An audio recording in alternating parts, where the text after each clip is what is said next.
count 2, 3, 4. 1, 2, 3, 4.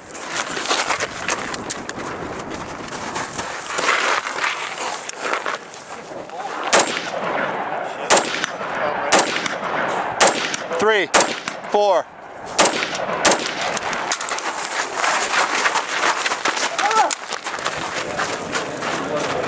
All right, usually I try to do booth reviews on places that don't get a lot of media.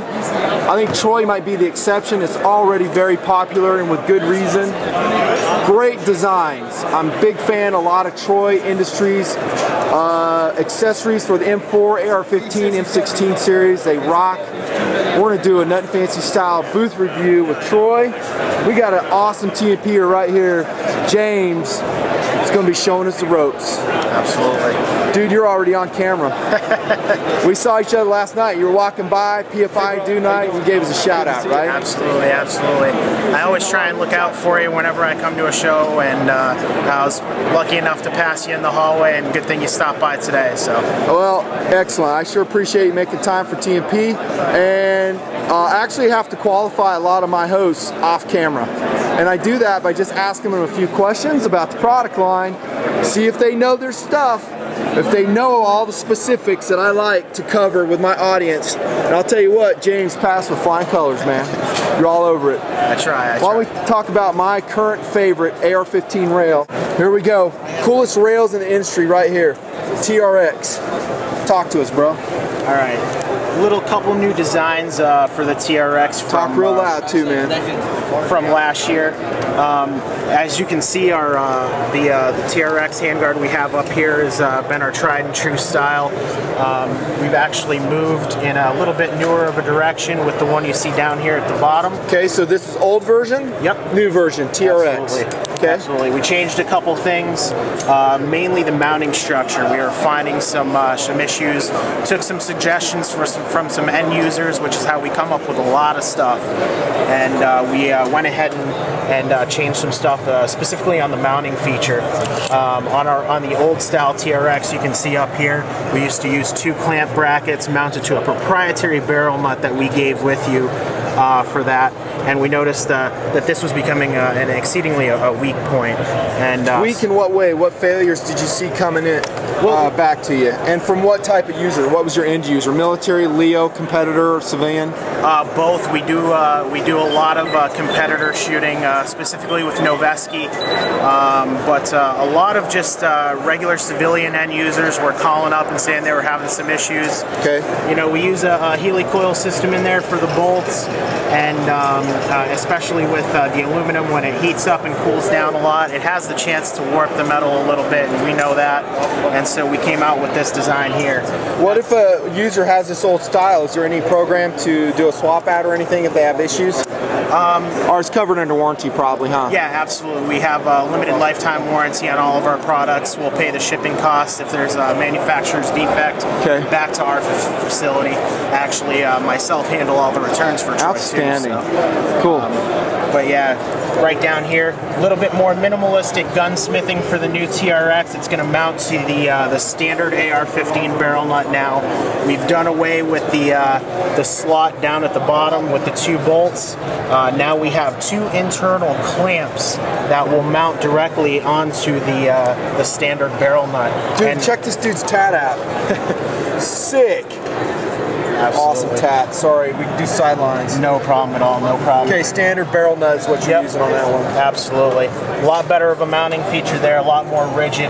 Still requires you to go with the low profile gas block on that. Got no issues with that personally, and I have no issues at all either with having to take the gas block off to mount it. I think the best rails will actually need a little bit of smithing on them. Absolutely. Subject to change. I mean, there's always new technology coming out, different ways of doing the same problem. Yep.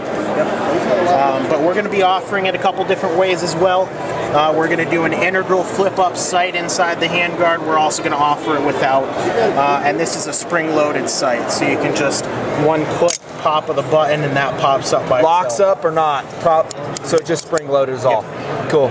And that's a different, well, that's just a rail-mounted sight right there. Yeah, absolutely. One thing I love, and I've said this before, look how trim this rail is, guys.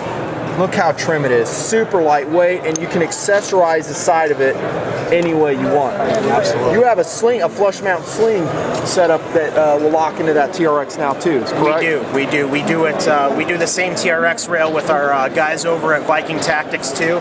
They have a little bit different of mounting slots. Instead of the round holes, you see they have longer horizontal slots. But we're going to be doing a flush mount for both of those, so you won't have to add another whole rail section just to get a quick disconnect sling mount there. You got one of those on the shelf. I'll just roll in the video on it. All right, sick. Price points are kind of high on these, but generally everything Troy's kind of upper end stuff. Standard for the new Alpha rail, for the 13-inch, which is our longest length, it's going to be around $280. $280. That'll be MSRP. Yes, sir. So street will be a little bit less depending where you go. Yeah, absolutely. Okay, I love this coloration right here. No surprise to TMPers all over the world. I love the flat desert earth. Where I shoot my guns, it blends. Yeah. Blends. We do still do everything to military specifications, so it still is hard coat anodized. But a lot of our flat dark earth products, since the anodizing process is pretty hard to master in the flat dark earth, we will do a Cerakoting job over that. Okay. And you guys been happy with your Cerakote stuff? Absolutely. Wears well, tough. Oh yeah. Yeah. Oh, yeah. How about this pistol grip you guys got? Tell us about the philosophy on that. That's our very small. Yep, brand new pistol grip. We introduced our whole line of polymer products last year, SHOT Show. All throughout the year last year, they've been becoming available, especially this one. I know it's a little short, but even for guys with larger hands, there is a reasoning behind it. Being in the military and everything like that, a lot of people will get the training to bring your hand up a lot on the rifle, and that's going to give you added stability and added control of the rifle when you're firing it. So that's what this grip forces you to do. So you're getting rid of any, in that technique you're describing, you're getting rid of extraneous length that absolutely just gets in the way. Your hand isn't going to want to come down, especially on the longer grips. They allow your hand to start coming down, and you don't even realize it. So this is going to force your hand up and give you the most optimal control. There's a good comparison, guys, between the A2, am I right, and the pistol grip, so you can see the different sizes. So there you go. If you guys want the shorter pistol grip, shoot it like you're talking about. Yeah, a high ride on the receiver. We will pretty soon be coming out with a little bit longer of a version for guys who really, really want it. So. Okay. And this is your Troy buttstock as well. Absolutely. I'm good. I can't speak. I'm glad to see Magpul's got some competition. I am. Competition is good. It leads to good products. It leads to lower prices on the products. What makes this one special? Well, right here we do an all polymer, almost all polymer buttstock. We have a machined aluminum butt plate on this, which is great for striking capabilities or clearing the rifle if you have any malfunctions. It's a machined aluminum. Yep. Sick. This comes open for storage as well. Just a little button tab on the end. Flip the butt plate open, then you have a ton of storage on the inside. Jam some Twinkies in there, dude. Yeah. This model you're seeing has the GPS, and you can still see how much storage you have in there, even after jamming the GPS on the side. Yeah. So GPS has kind of a hunt. Off camera, we're talking hunting application. Yep. Is that mostly maybe a tactical application, military guys, or what's the thought process on it? Well, when we came out with our stocks, we were doing a lot of stuff down in North Carolina with some military end users, and they were getting issued some GPSs through the military, and they were mounting them on their wrists. Now the problem with that is that when you go to use your GPS, you have to take your hand off the rifle. We don't want you to do that. Neither does the military. Less time with your hands on the rifle. Less so reaction it's just a quick tilt of the gun, and you can get a fix. So what we were seeing happen is a lot of military end users were taking the GPS off and trying to jerry rig it, anywhere they could on the rifle. And we said, hey, we have this stock. It's got a ton of room. Why not make like a little quick disconnect type of mount on here for the stock? And that's what we did. I'm a big Garmin fan, by the way. I love their interface better than most other GPSs. And you can turn these on. It's no problem. They got batteries in them. So this actually was born out with an infield fix that the troops were doing, already doing it. So you didn't just come out of it, pull a rabbit out of the hat at Troy and go, you know what, that would be cool if we did this. Absolutely. No, like I said, some of the best ideas are born that way. Not the rabbit out of the hat, but infield modifications that the guys are coming up with. Another thing you're going to find here on this buttstock, a lot of polymer buttstocks are just going to have regular plastic riding against your receiver extension tube. What we did was we have a little machine plate in here that's going to reduce the wear, make the glide a little bit easier. I like You're that. not going to have any wiggle out of the stock. None at all. So pull it to fully extended there, James. And then nothing. It doesn't move at all. Not much at all. Okay, there's a little bit. There's a little bit in there. Keeping it real. Keep it real. You heard that before, haven't you? Absolutely. All right, I like the coloration. Hey, how about this? A little bit. Speaking of competition, look out, bad lever from Magpul. Yep, that's going to be our ambidextrous bolt release. I've used the Magpul bad lever before. It's a great little item. I think we made a couple improvements on this guy right here. Yeah. If you're used to the Magpul bad lever, you know that it comes down into the trigger guard pretty far, and for a guy like me with larger hands, it can get in my way, and I can be knocking into it when I don't want to be. So I have heard that criticism, by the way, on the bad lever. Yeah, we made this item. It rides pretty tight against the edge of your trigger guard, so you're not going to get into any trouble with that. Okay. We made serrations all over the place, so even with a gloved hand or something where you can't really feel the lever, you can still operate it freely. All right, cool. Couple M4, AR-15, M16 mods. Love that TRX rail. I'll tell you, that's a fave. This looks promising. I don't know if I have a need for that, but that's just my style of shooting, and I totally get what you're saying about the other way of doing it. Yeah, we're doing a lot of that stuff. I mean, the trigger guard, the enhanced trigger guard you see here is also ours. Also the ambidextrous magazine release. Oh, okay, I missed that. Yep. Yeah, Yep. cool. Yeah, if you want to talk about that, hit it. Yeah, I mean, Ambi mag release. completely drop in. Just release the other side of your mag release, and then thread this one on in its place, and it just fulcrums against the bottom of your receiver and allows you to operate the mag release from the other side. Excellent.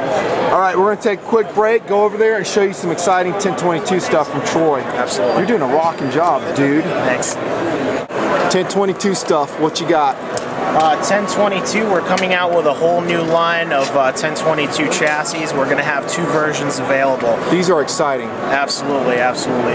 We're bringing over our TRX design into these as well. Check these out, dudes. A little bit. We have our normal extreme version, which we were talking about over there. Keep yelling real loud there, James, for and show then, noise. we're also going to have our quad railed version, which is our standard TRX standard version. So that would be this one right here? Yeah. Okay. Yeah. Full quad rail. We're going to offer the same thing, integral flip-up sights. These guys actually do lock in the up position. And then Is that one locking? Nope, doesn't seem to be. Of course, on camera that happens, right? Got a lot of people handling these all day. So okay. Yeah, same thing with the TRX. Get to mount all your smaller rail sections anywhere you want. And then another great feature about this, almost turns it into an M4 platform, a cheap little solution for plinking. Takes any AR-15 pistol grip and buttstock on there. Okay, Ruger came out with the SR22. I haven't reviewed it because I honestly just don't like it. Yeah. It's just too heavy. And if you hold these up, guys, light. They're like air weight. So you're getting that full rail capability that the SR22 gives you, but in a very lightweight, tough Troy Industries style of package. My preferred one between these two, dude, what would you think? You know what? I think you're going to like the Extreme a lot more. You're correct. It's going to be a lot lighter. Going to be a lot lighter. Going to be able to do all the things that the normal TRX Extreme does for you. Absolutely.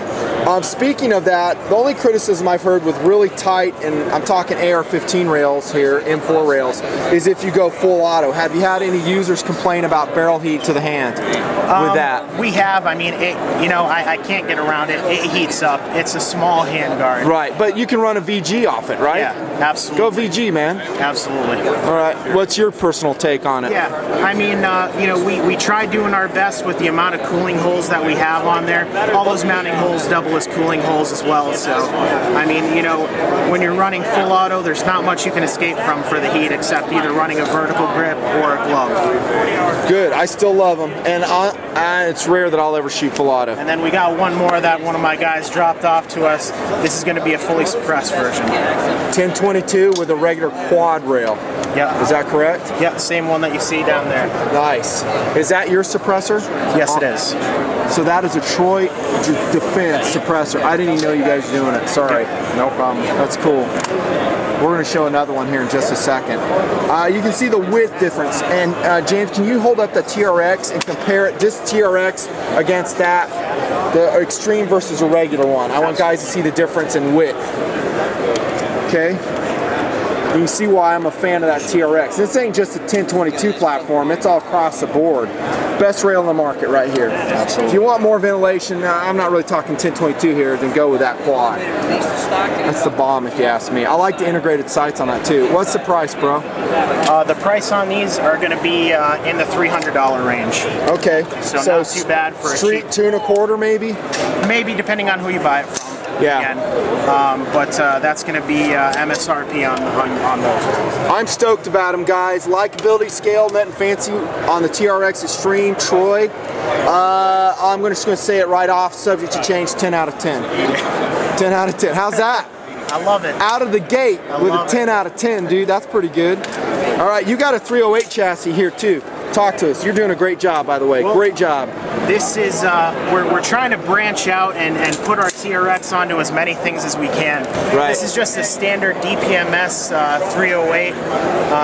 They made a couple changes last year with their receiver, and we matched to fit both their old style and their new style A3 receivers for the 308. The new DPMS receiver being shown right here, correct? Yeah, it's a little bit shorter than your standard, the one that they used to manufacture. Okay. So we had to come up with all of our handguards again, just to kind of compensate for that. And that's kind of it's always a moving target, isn't it? Pretty much everything. Yeah, you know, everything's in flux. Yeah, there's not the same type of measurement standardization in the 308 market as there is in the 5.56. Right. So you got to kind of go with the flow and just take it as it goes. But we're coming out with a whole new line of lightweight TRX 308 handguards for both the DPMS and the Armalite. And so, I mean, the 308 battle rifle is always going to be around the 9-pound, maybe 8.5 if you're lucky, empty. Yeah. You throw optics and stuff on there, you're looking at a 12-pound rifle. Absolutely. Anything you can do to lighten it up, I'm game. I'm still honestly waiting, dude, for a 7.2-pound 308 battle rifle. I ain't seen it yet. I doubt it's going to happen anytime soon, but the closest you're going to get with a lightweight configuration is going to be our TRX handguard. Love it. Love your rail, man. It just rocks. Here you can see a short run rail. Is that your? That's got to be your manufacturer right there. Yeah, absolutely. That's our 2-inch section. You can see the same thing. The least, this is also our modular combat grip. Only needs that 2-inch section on there as well. So yeah, that's again we get back to philosophy, technique, preference, whatever you want to call it. Who needs this much rail?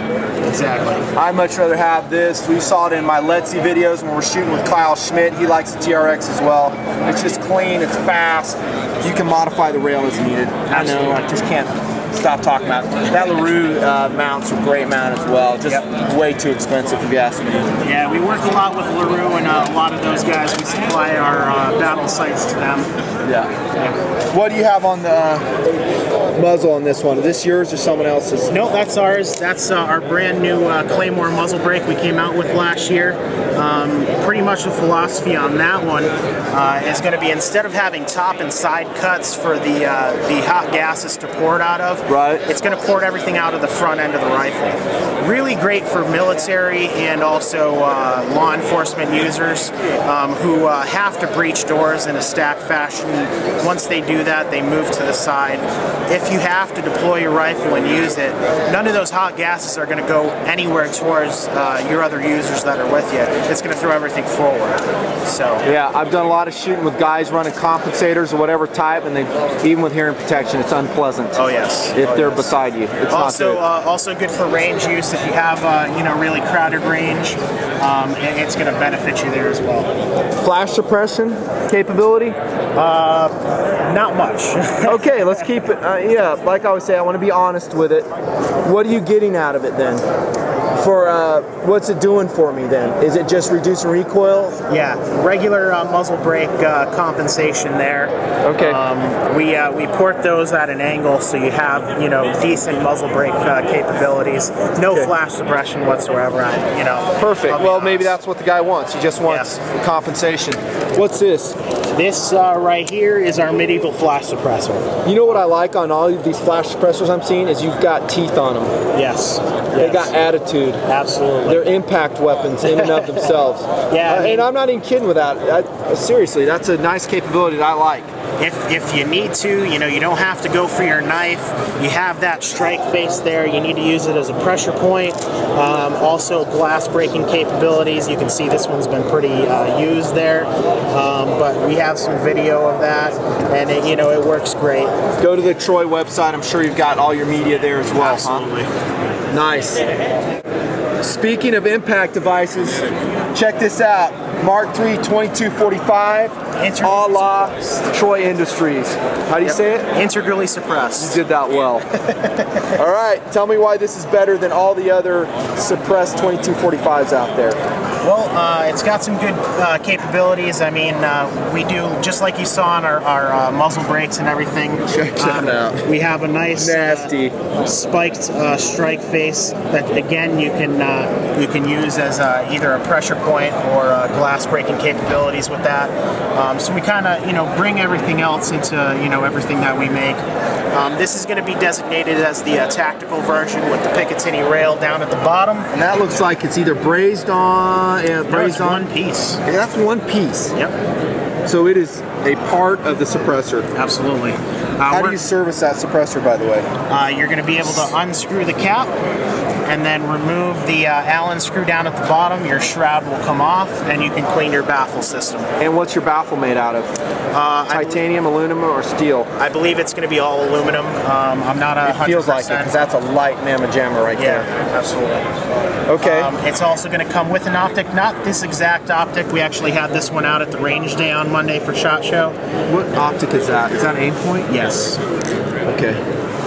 But we are going to have a small little reflex optic available on that for the tactical version, so you can use that as well. Okay, so the guy orders the gun. This is going to be a Class 3 controlled item, no doubt. Yes. Look to your own legalities or whatever. Absolutely. And it's going to come just like you see, but perhaps without the optic. Yeah. Okay. That's sick. We're also going to do a basic version without the optic and without the rail. If you're not into that, you don't need it, it's fine. We're going to have an option for that as well.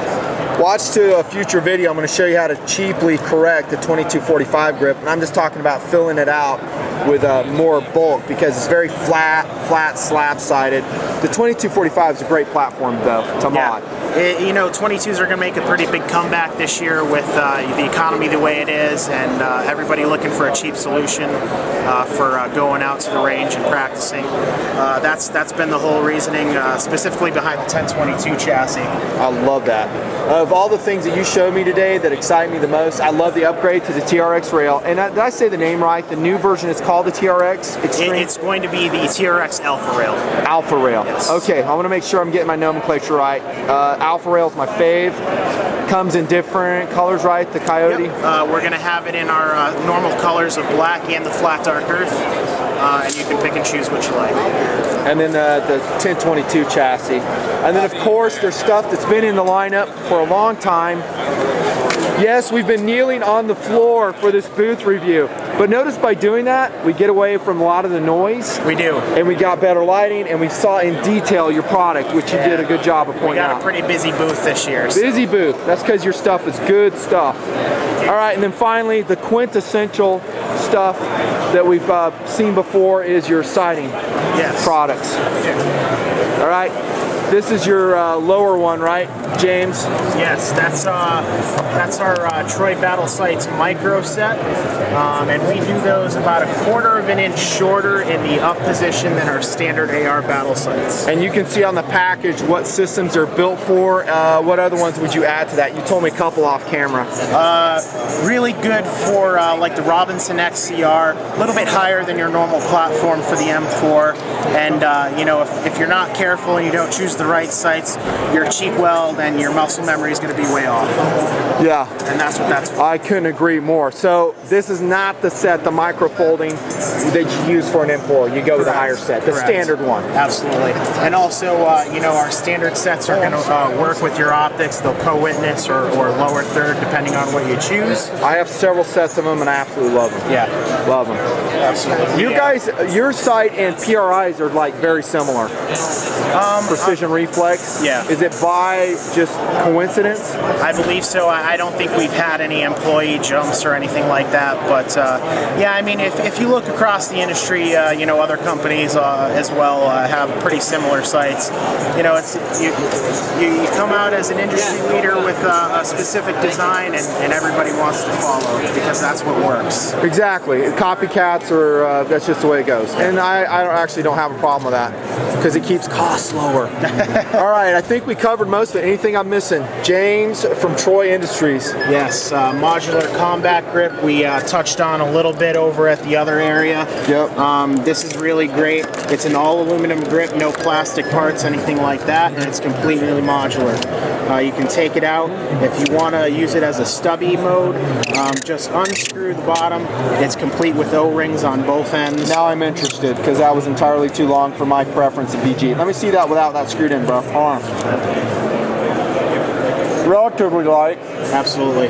All aluminum as well, so if you Not drop too it, bad. anything like that, it's going to take a hit and keep on going. Have you heard of problems with polymers in field end users saying, hey, I've cracked my polymer VG or something? Yeah. You have? Knight's Armament. It's, not to, you know, say anything bad They're about good anybody guys, else. good products. Absolutely. I know you're not meaning that in a negative way. No, but you know what? It's going to happen with anything that you make in some sort of polymer or plastic resin. I mean, you know, if it falls, the weight of a specific rifle, it's going to take a hit and it may not work afterwards. Okay, fair enough. I've had really good luck with mine so far. But again, I'm always learning, always growing. All right, I think we covered it. And anything else, sling systems or stuff? We do a lot of work with Kyle Lamb and Viking Tactics. We've been working with them for a couple years now. We do a version of the TRX for them as well. We'll come over here away from the shooting. Is this yours too? Yeah. What's that, dude? That is a VZ58. We're doing this in conjunction with a company out of Canada, and we're doing the exporting and also some of the design work with them, I believe. But it's going to be a whole line of VZ58 accessories. See, we're going to have a sight mount. The handguard's already available. Kind of uses the same. It uses the same TRX mounting brackets. You can mount here or leave them off if you'd like. That's cool. And if you're also, a VZ owner, man, rejoice. Yeah. Also, your rear sight mount as well. It's going to have sling attachment there. That is cool. You know, I got to tell you, guys, sometimes I'll rave about the VZ stock. It looks like purple pulpwood to me. I do not like it. Yeah. Warsaw pack length. This is exciting if you're a VZ owner. Yeah, that gives me more options. That's also going to double as your mounting structure if you want to mount an M4 style stock to that. Absolutely.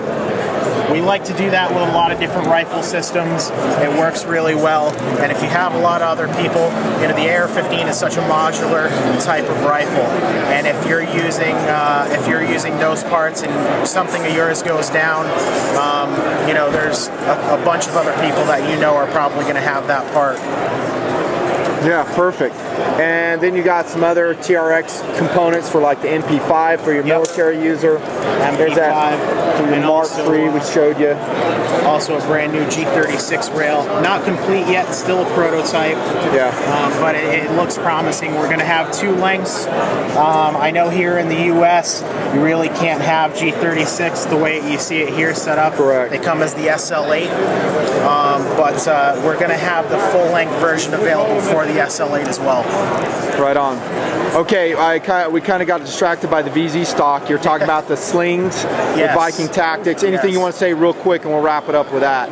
If you want to go over to the peg and grab one, that's cool. Yeah, beautiful sling system. Really, really quick and easy to use. Kyle Lamb developed it himself, and you know, we fell in love with it and wanted to distribute it for him and work with him on a lot of stuff. Since then, we've come up with a couple designs specifically for his sling. A low-profile sling mount that attaches directly to the rail. Let me get this real quick too. This is sick. I may open the video with this. This is a concept design we did with some Special Forces guys. It's cool. They came to us with a bunch of stuff that they needed. A rifle that was inferior weight that needed to be a certain length. Yeah. And so, you know, we already had half of it done with our MCS chassis for the M14. So we're just like, all right, chopped the barrel down to about 14 inches, slapped our own suppressor on there, made some minor modifications to the chassis itself. Yeah. You can take that out of a vehicle or a bag, suitcase, use it, fold it back up, put it away, walk away like nothing happened. It's cool. Did they buy off on it? I think so. It's still early. Okay. It's still really early. They just contacted us. So. Cool. All right, here we go. But this is what we've done with, just one of the things that we've done with Viking Tactics. Really simple, easy to use, little sling mount that mounts directly to a Picatinny rail. You know, we loved Kyle Lamb's slings, can still continue to use them and distribute them. And this is just something that we decided to do in conjunction with him. Okay, so that's a flush mount sling.